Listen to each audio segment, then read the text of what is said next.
को जो बटे हुए थे, हमारा इधर उधर बटे हुए हैं, उन लोगों को एक मंच पर लाने का हमने प्रयास किया था। माध्यम वहाँ को मैंने एसडीओ से फोन करके उनका संपर्क साधा। एसडीओ रिस्पॉन्स नहीं ले रहा है वहाँ के। करिए प्रताड़ित किया जाएगा तो केदार पासवान और कांग्रेस पार्टी के लोग चुप नहीं बैठेंगे। हम लोग संगठन के माध्यम से संघर्ष करेंगे और सबको मिलकर के उस लड़ाई को लड़ना होगा। उस लड़ाई में हम सब एक मंच पर आ रहे हैं और हमें लगता है कि इस लड़ाई को खत्म करना है।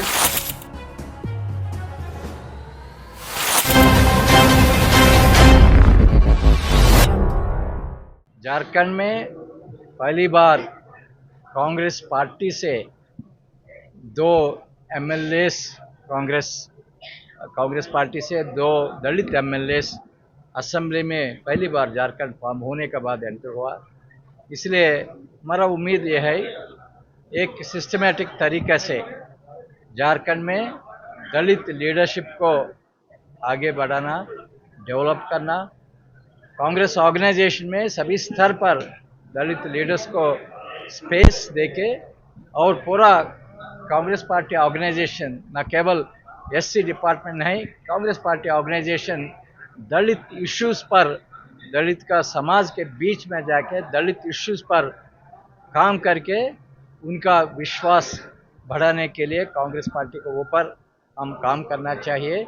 ये बहुत ज़्यादा काम है क्योंकि लास्ट 25 इयर्स में दलित को सही रीत से इधर झारखंड में रिप्रेजेंटेशन नहीं मिला।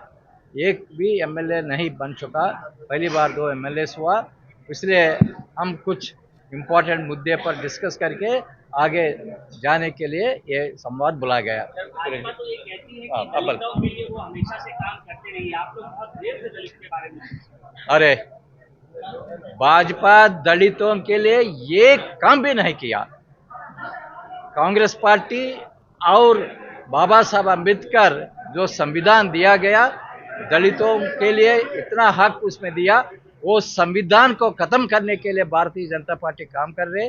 जो स्कॉलरशिप्स, जो हॉस्टल्स का सपोर्ट, जो दलित उत्थान के लिए जो प्रोग्राम्स है, कई प्रोग्राम्स को भारतीय जनता पार्टी खत्म किया। भारतीय जनता पार्टी मनुवाद को मानती है, वेरएज कांग्रेस पार्टी दलित उत्थान के लिए सुबह से हमारा देश स्वराज आने का पहले से कांग्रेस पार्टी काम कर रही है। ओके, प्रमुख नेताओं की विशेष बैठक कांग्रेस पार्टी ने रखी थी, जिसका नेतृत्व बैठा था विधायक कर रहे थे, केदार पासवान जी कर रहे थे।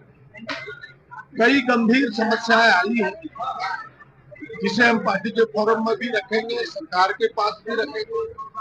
चाहे उसके जाति प्रमाण पत्र निर्गत की बात हो, कहीं दलितों के साथ न्याय न मिलता हो, तमाम चीजें, नौकरियों में कहीं आरक्षण को खा गया है, ऐसी तमाम चीजें सामने आई है। सरकार अपनी है, हमारी मुखिया है हेमंत जी, उन तमाम चीजों को हमने समेटने का प्रयास किया है, उनके पास रखेंगे।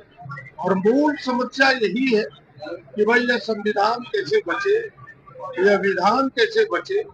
बाबा साहब ने जो हमें मूल अधिकार दिया है, उसकी लड़ाई जो कांग्रेस ने छेड़ा है राहुल जी के नेतृत्व में, हमें लगता है हम सबको मिलकर के उस लड़ाई को लड़ना होगा। उस लड़ाई में हम सब एक मंच पर आ रहे हैं और हमें लगता है कि इस लड़ाई को खत्म करना है। किस वर्गों में बटे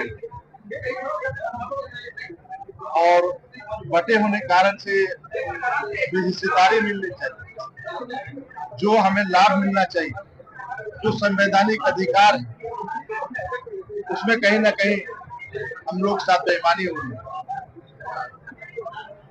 उसी अधिकार को पाने के लिए, चाहे वो एससी आयोग का गठन नहीं होना या अनुसूचित जाति परामर्श जाति काउंसिल का नहीं गठन होना, उसका चेयरमैन नहीं बनाना, अनुसूचित जाति वित्त निगम जहाँ से बहुत बड़ा प्लेटफॉर्म होता है, वहां से लोग कर्जा लेकर ऋण लेकर बेरोजगार नौजवान रोजगार प्राप्त करेंगे।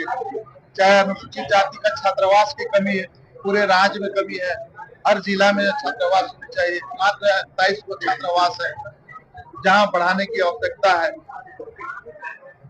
हमारा झारखंड में बहुत ऐसे दलित परिवार है जो जिसका जमीन नहीं है, लेकिन निवास वो यहाँ वर्षों से कर रहे हैं और जमीन के पेपर के अभाव में वो जाति प्रमाण पत्र नहीं बना पाने के कारण से वैसे वंचित रह जाते हैं बच्चे, जिसको जिसको जो स्कॉलरशिप मिलना चाहिए, स्टाइपेंड मिलना चाहिए, वो नहीं मिल पाता है।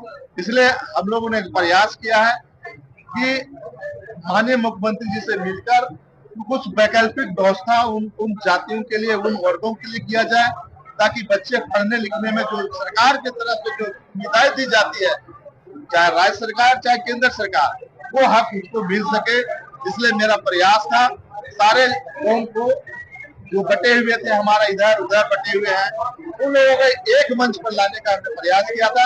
माध्यम था अखिल भारतीय धोबी महासंघ के द्वारा ही सही, लेकिन एक मंच में हमने बुलाने का काम किया है और सारे लोगों ने, जिनको भी हमने फोन कराया, सारे लोगों ने आया। इवन की जो नौकरी पेशा में कर रहे हैं, उन लोगों ने भी इच्छा जाहिर किया कि आपने जो प्रयास किया है, हम लोग 25 साल 20 साल से यही चीज देखना चाह रहे थे कि हमारे दलित समाज कब एक मंच पे आएगा। इसमें ना कोई पार्टी देखना है, ना कोई जाति देखना है। अगर देखना है तो संविधान में प्रदर्शित किया है, जिसको हमको नहीं मिल रहा उसको लेने के लिए हम लोग एक मंच पर आए हैं। और आने वाला समय मैं कह दे रहा हूँ, पूरा मोराबादी मैदान में हम पूरे दलित समाज को इकट्ठा करके अपनी शक्ति दिखाने का काम करेंगे। जी जो कांके के विधायक है, उनके नेतृत्व में आज हमारे मुख्य अतिथि के रूप में के राजू सर थे। आज हमारे मुख्य रूप से झारखंड प्रदेश के सम्मानित हमारे विधायक दल के नेता आदरणीय प्रदीप यादव जी हम सबों के गार्जियन के रूप में आज दलित समाज को जो संबोधित किए। निश्चित रूप से दलित उपेक्षित है। आज हमारी सरकार जरूर है, हम सरकार में रहते हुए भी उपेक्षित है। अभी आप देखे होंगे कि बरकट्टा में एक बहुत बड़ी घटना घटी है। आज 14 ऐसे हमको लगता है 6 महीना पहले भू माफिया द्वारा भोला प्रसाद जो बरकट्टा प्रखंड के रहने वाला है, आज देखिए इस बच्चे को 6 महीना से इसकी जमीन भू माफिया द्वारा कैप्चर किया गया है। मोहन पासवान नाम है इसका, इसको मारा है 14 तारीख की और बरकट्टा थाना प्रभारी अभी तक इसका FIR दर्ज नहीं किया है। इसके जमीन पर जनरेटर लगा के रात दिन मकान बनाया जा रहा है, जबकि ये पता है कि झारखंड में CNT एक्ट लागू है, फिर भी इसकी जमीन को कैप्चर किया जा रहा है। वहां को मैंने SDO से फोन करके उनका संपर्क साधा, SDO रिस्पॉन्स नहीं ले रहा है। वहां के बरही अनुमंडल के SDO, DSP नहीं ले रहे। ये दलित जाएगा कहाँ? अभी एक तो ये है कोडरमा जयनगर प्रखंड का मामला है। आरती देवी वहाँ करियामा पंचायत की मुखिया है, जबकि वहाँ अबुआ आवास और PM जसवाई का मामला है। PM जसवाई 2019 में लाभान्वित को सूची बनाया गया था।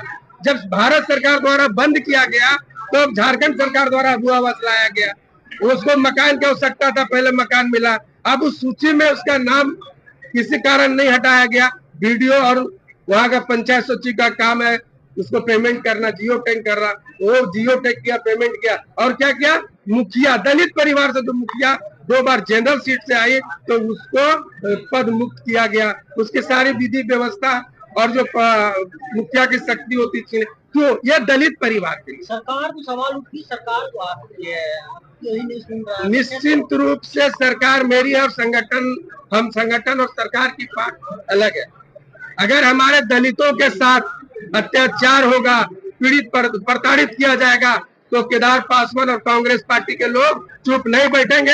हम लोग संगठन के माध्यम से संघर्ष करेंगे और रोड से लेकर सदन तक करेंगे।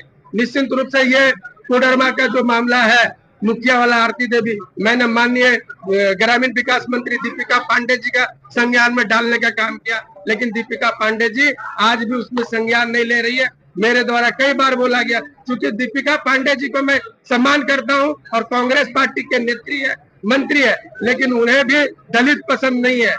वो दलित की दुख पीड़ा नहीं सुन सकते हैं। वो भी सामंतवादी लोग की तरह सामंतवादी बनी हुई है, क्योंकि अगर वो किसी दूसरे जाति का होता तो उन्हें तुरंत वो संज्ञान में लेती। ये दलित की मामला इसलिए संज्ञान में नहीं लेती है। तो निश्चित रूप से मैं अपने विधायक दल का नेता और माननीय कांके विधानसभा के विधायक से मैं आग्रह करना चाहता हूं कि मैं झारखंड प्रदेश कांग्रेस कमेटी अनुसूचित जाति विभाग के प्रदेश अध्यक्ष के नाते कि आप आज इसके संज्ञान में लें, और अगर संज्ञान में लेकर संगठन की ओर से, सरकार की ओर से तत्काल कार्रवाई किया जाए, अन्यथा हम लोग सड़क से सदन तक इस संघर्ष करने के लिए तैयार हैं। जय हिंद, जय कांग्रेस, जय भीम।